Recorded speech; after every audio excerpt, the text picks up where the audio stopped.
Don't tell me that you value and are deeply concerned about seniors if, in fact, you eviscerate the things that you know they rely on, not only for their well-being, but I'll return to this, for their dignity and their pride. They've made a clear choice. Lower the standard of living for those on Medicare and Medicaid rather than ask anything of the wealthiest among us. Well, there you have it. And we're back. That was Vice President Joe Biden yesterday at the White House at a briefing for senior citizens issues with a critique of the Paul Ryan budget, which Republicans, including Mitt Romney, do support. Democrats are convinced that the Ryan budget will become toxic once the public understands how harsh it is on people, how harsh its cuts, and how deep they do cut.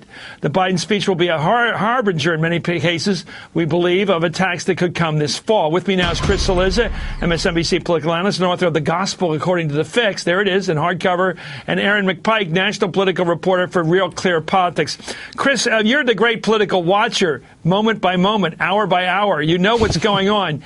This Biden attack on the cuts in Medicaid, Medicare, which affect not just poor people in Medicaid, but in the case of middle-class people, Medicare,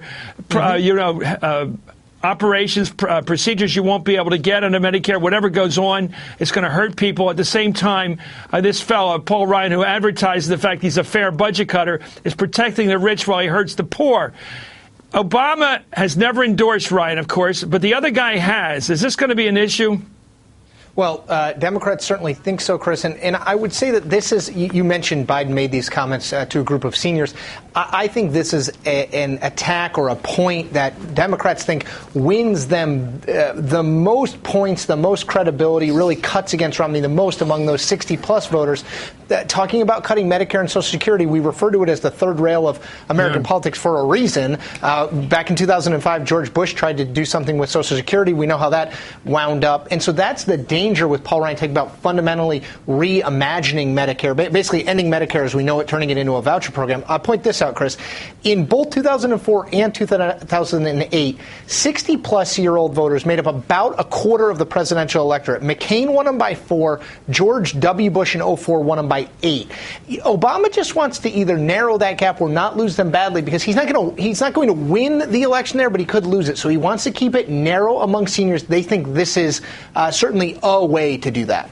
You know, Aaron, my dad was a pretty conservative Republican, but the one thing he liked was Medicare.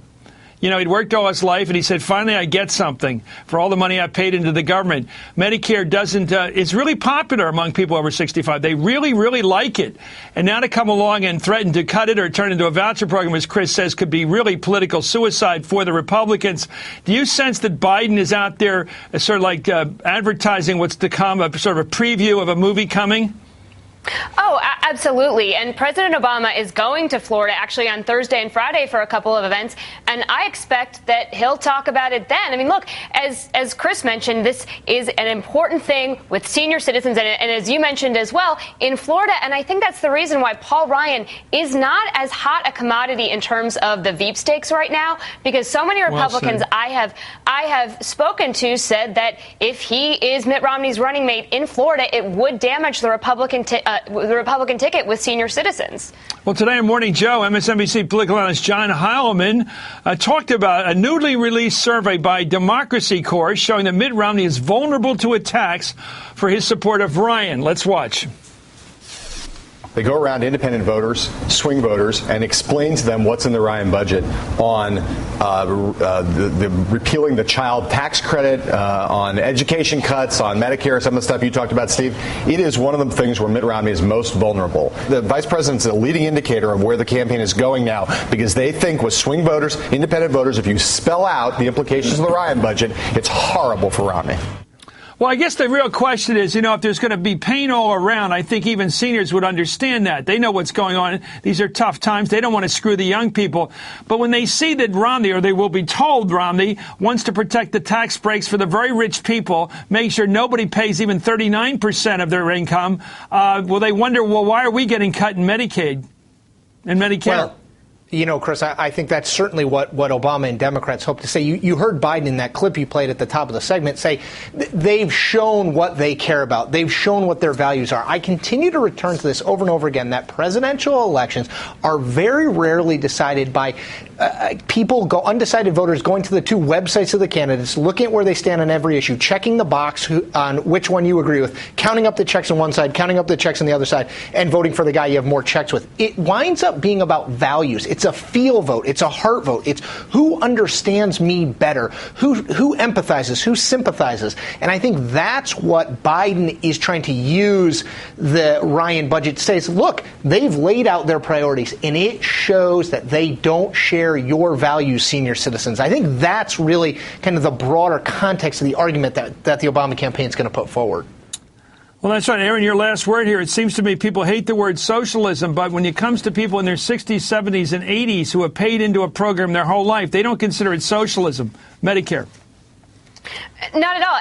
And just again, I mean, this is what we're going to be seeing. I think it's going to be a bigger issue in October as we're going into the debates. We'll hear about it a lot in those debates. And I talked to some of the super PACs today who are supporting the president, and they, of course, plan to make this a big issue later this fall.